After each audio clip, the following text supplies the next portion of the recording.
Dans ce tutoriel, je vais vous montrer une des utilités qu'on peut avoir avec Microsoft Forms et Teams.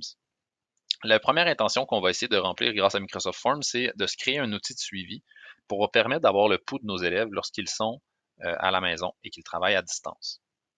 En fait, et ça peut être utilisé aussi en présentiel, honnêtement, on va voir là, que ça peut être un outil intéressant. Donc, ce que je dois faire, par exemple, c'est que je vais me rendre dans Forms. Donc ça, pour me rendre là, si je viens dans ma suite Office 365, à gauche ici, on va avoir Microsoft Forms. Si jamais c'est pas là pour vous, vous pourriez aller ici dans toutes les applications en bas, puis Forms va être ici. On va ouvrir Microsoft Forms. En haut, il faut faire attention, on ne veut pas créer un nouveau questionnaire tout de suite parce que les questionnaires, ce sont en fait des formulaires pour lesquels on peut attribuer des points. Ici, dans le cas qui nous intéresse d'un fichier de suivi, on veut faire un formulaire. Donc, on doit cliquer sur la petite flèche et choisir nouveau formulaire. Donc là, ici, il n'y aura pas de points d'attribuer au questionnaire. Je vais l'appeler suivi de progression, par exemple, ou suivi de l'apprentissage, ou comme vous voulez. On va venir mettre une première question qui va être une question de texte et comment vas-tu aujourd'hui? Le but de cette question, c'est de prendre le pouls de nos élèves parce qu'à distance, parfois, c'est difficile. Les élèves, s'ils n'ouvrent pas leur caméra pour poser des questions, on n'aura pas le senti. Donc, c'est au moins important de mettre cette question-là pour que les élèves puissent s'exprimer à ce sujet. Ensuite, on pourrait demander aux élèves s'ils ont quel est leur objectif, quel est ton objectif pour le cours. Et on va mettre ces questions obligatoires. Donc, comment ça va et quel est ton objectif pour le cours. Comment ça va aujourd'hui? Vous pourriez la mettre facultative, là, si jamais vous dites, c'est pas grave, si les élèves qui veulent s'exprimer pourront le faire. Bien sûr, c'est à votre guise.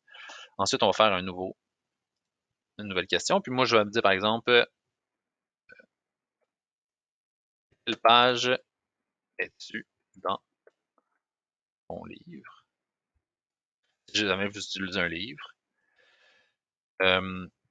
L'idée ici, c'est d'avoir un petit suivi. Si l'élève, on se rend compte de 2-3 cours de suite, il est toujours aux mêmes pages, ben, on va pouvoir faire un suivi. Sinon, ben, on peut peut-être mettre une question, pourquoi as-tu rempli ton objectif ou pourquoi n'as-tu pas rempli ton objectif? Là, je vais vous laisser déterminer ça, mais c'est la base des petites questions. On veut savoir c'est quoi leur objectif, à quelle page ils sont rendus, puis comment ça va.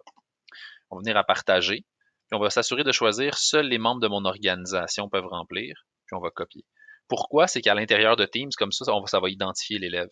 Si on le mettait toutes les personnes, les gens vont remplir le formulaire de manière anonyme. Donc maintenant que je suis dans mon équipe et que j'ai fait mon formulaire, je vais venir cliquer sur le plus et Forms et je vais utiliser Ajouter un formulaire existant. Suivi de progression, collecte de réponses, puis Enregistrer. Donc là, suivi de progression. Maintenant, tout ce que j'ai besoin de faire, c'est de mentionner à mes élèves, en début de cours, aller cliquer en haut. Puis ça, je peux venir cliquer droit et le renommer. Donc là, ça pourrait être suivi, comme ça. Je vais dire aux élèves, bien, allez cliquer sur le suivi. Oups, j'ai pas renommé le bon. Ça va être lui ici. Voilà.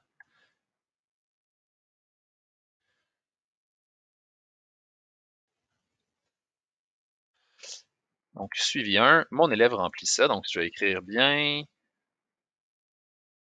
page 222, puis disons page 15. J'envoie. Donc là, vous, quand l'élève a rempli ça, vous allez avoir dans Microsoft Forms les réponses des élèves qui vont entrer. Donc, voyez-vous, j'ai une réponse. Je peux voir ici, si j'affiche les résultats, les réponses de Guillaume.